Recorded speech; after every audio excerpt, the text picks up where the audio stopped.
Hello everyone, আজকে আমাদের পিঠা বানানোর প্রস্তুতি চলছে।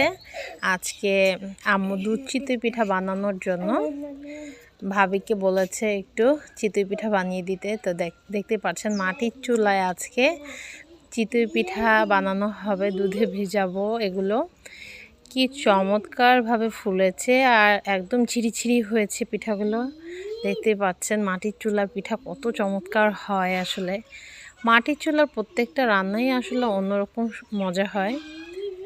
তো এই পিঠাগুলা দুধে ভেজানো হবে, আমরা বসে বসে দেখছিলাম।